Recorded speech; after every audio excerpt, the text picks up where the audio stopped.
రాష్ట్ర భవిష్యత్తుకు బీజేపీ సహకారం కావాలి అని జనసేన, బీజేపీ, టీడీపీ ఉమ్మడి పార్టీ ఎమ్మెల్యే అభ్యర్థి కొణతాల రామకృష్ణ పేర్కొన్నారు. స్థానిక గవరపాలెం కొణతాల సుబ్రహ్మణ్యం ఫంక్షన్ హాల్లో బుధవారం 3 పార్టీల ఆత్మీయ సమావేశం నిర్వహించారు.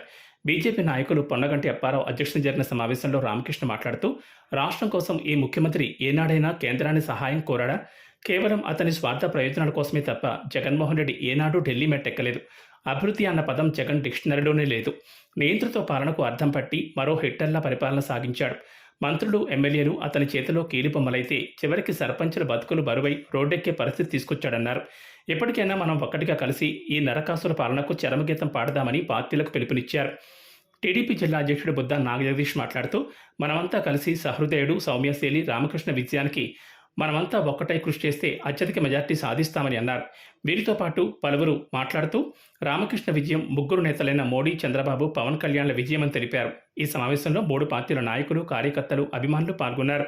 విస్తృత స్థాయి సమావేశానికి చేసినటువంటి వేదిక మీద ఉన్నటువంటి పెద్దలందరికీ, అలాగే మా తోటి కార్యకర్తలు, నాయకులందరికీ కూడా ముందుగా శిరస్సు వంచి మా నమస్కారాలు తెలియజేసుకుంటూ,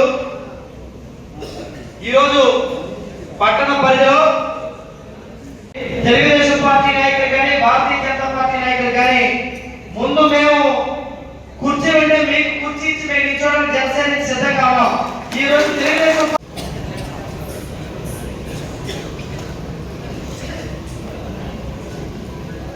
గోపి గారు మాట్లాడుతున్నారు.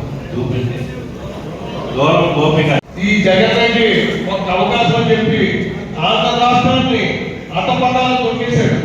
అందులో ముఖ్యంగా అనకాపల్లి నియోజకవర్గం సర్వనాశనం చేశాడు. ఈ మంత్రి అయ్యుండి పేరు కోసం అభివృద్ధి చేయాలి, కానీ సర్వనాశనం చేశాడు. కనీసం ఆ రైల్వే బ్రిడ్జి కూడా చేయని అసామర్థుడు ఉండవని పైకి పంపించి కేవలం పొలాల కోసమే ప్రయత్నం చేసి కోట్లాది రూపాయలు స్వాహా చేశాడు మంత్రి రామన్న. ఈరోజు పోలీస్ శాఖ వారు కూడా ఈ సమావేశం ద్వారా నేను హెచ్చరిస్తున్నాను. మీరు కార్యకర్తలకు కూడా, తెలుగుదేశం కార్యకర్తలకి ఇళ్ళకి పోలీసులు పంపించి ఫోన్ చేసి మీరు రావాలి, బయట చేయాలని ఏదో పోలీస్ స్టేషన్ నుంచి ఫోన్ వస్తున్నాయి, కబుర్లు వస్తున్నాయి. ఇవాళ చెప్తున్నాను పోలీస్ శాఖ వారికి, ఈ మంత్రి అమర్నాథ్, ఈ వైసీపీ నాయకుల కుటుంబాల్లో మీరు పడితే 40 రోజుల్లో మీకు చాలా ఇబ్బంది పడే పరిస్థితి వస్తుంది. ఎవరో రౌడీ సెంటర్ కబుర్లు పెట్టండి, అంతేగాని కార్యకర్తల్ని బయట చేయాలని వాళ్ళు ఇళ్లలో పంపిస్తే వాళ్ళ ఇంట్లో ఆడవాళ్ళు రాజకీయం ఏంటని భయపడతారు. ఇటువంటి చీఫ్ ట్రిక్స్ పోలీసులు చేస్తే మాత్రం మేము ఈ పోలీస్ స్టేషన్ కొట్టడించి తగిన గుణపాలను చెప్పే పరిస్థితులని పోలీస్ శాఖ వారికి నేను హెచ్చరిస్తున్నాను.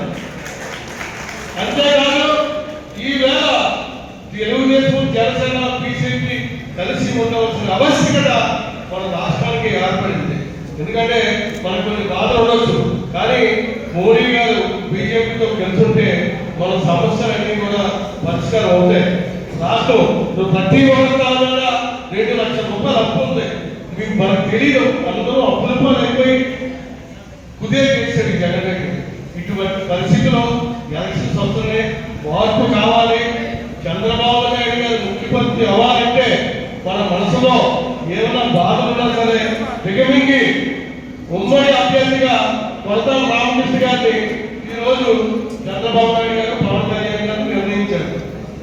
అందులో భాగంగా ఆయన మంచి పేరు, గౌరవం ఉన్న కుటుంబం నుంచి వచ్చిన వ్యక్తి.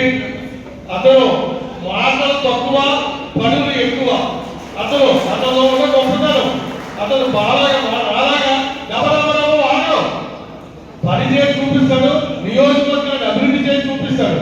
అంతేకాదు, ఈవేళ పరిస్థితి సార్ రామకృష్ణ గారు టౌన్లో ఉండండి, గ్రామాల్లో ఉండండి, ముందు ఈ జనసేన, టీడీపీ, బీజేపీ ఐక్యతకి ముందు మనకి చాలా ఇంపార్టెంట్. మనం ప్రతి గ్రామంలో కూడా ముగ్గురితో కూడా 3 పార్టీలు కూర్చోబెట్టి వాళ్ళు ఒక ఐక్యత మీద కమిటీలు వేసుకొని మరి నువ్వు పెద్ద, నేను పెద్ద, నువ్వు పెద్ద, మనకి ఏది ఏమైనా సరే భారతీయ జనతా పార్టీది, మన పేరా గోవింద సత్యనారాయణ గారిది. ఖచ్చితంగా మనమందరం కూడా ఉమ్మడిగా ముందుకెళ్తాం.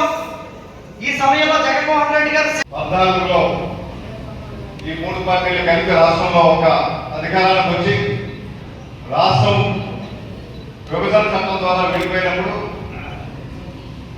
ఈ ముగ్గురు కలయికే రాష్ట్రంలో ప్రభుత్వం ఏర్పడి ఆ విభజన రూటును భర్తీ చేసే కార్యక్రమం ఏదైతే జరిగిందో తర్వాత ఈ కలయిక మళ్ళీ విడిపోయినాక 2019 ఎంత నష్టం పడ్డామో ఎంత నష్టపోయామో అన్నది ఇప్పుడు చూస్తా ఉన్నాం. వాస్తవానికి మంచి విషయాలు కూడా మీ ఎమ్మెల్యే ఈ పొత్తు ఎందువల్ల కూడా స్పష్టంగా పవన్ కళ్యాణ్ గారు కానీ చంద్రబాబు నాయుడు గారు చెప్పారు. ఈ రాష్ట్ర ప్రయోజనాలు కాపాడాలంటే బీజేపీ అండదండలు ఉండాల్సినటువంటి అవసరం ఉంది కాబట్టి రాష్ట్ర ప్రయోజనాల దృష్ట్యా బీజేపీతో చేతులు కలుపుకోవాలని చెప్తా ఉన్నారు. ఇప్పుడు అధికారంలో ఉన్నటువంటి పార్టీలకు చీకటి ఒప్పందాలు పెట్టుకోలేదే. వీరికి 5 సంవత్సరాలు మరి ఎందువల్ల ఢిల్లీ చుట్టూ తిరిగారో చెప్పాలంటే వాళ్ళ గుండెల మీద చేతులు వేసుకొని ఆయన చీకటి ఒప్పందాలు పెట్టుకోవడానికి ప్రయత్నం చేయలేదా? రాజధాని విషయంలో సాక్షాత్ ప్రధానమంత్రి గారు వచ్చి శంకుస్థాపన వేస్తే అటువంటి రాజధానిని మార్చేస్తావా? అంటే ప్రధానమంత్రి గారికి ఇచ్చిన గౌరవం ఏమిటి? ఇవన్నీ కూడా లోపల ఉంటాయి. కాకపోతే నాయకులు కొన్ని విషయాలు బయటపడలేదు, చెప్పలేదు. ఆ టైం వచ్చే వాళ్ళు అవుతారు. టైం వచ్చింది వెంటనే విషయం మీకు అనకాపల్లి పట్టణ కార్యకర్తల నాయకుల ఆత్మీయ సమ్మేళన సమావేశానికి అధ్యక్షత వహించిన సోదరులు వరగంట అప్పారావు గారికి, వర్మ గారికి, జిల్లా అధ్యక్షులు ఏ రకంగా కార్యక్రమం చేశారు.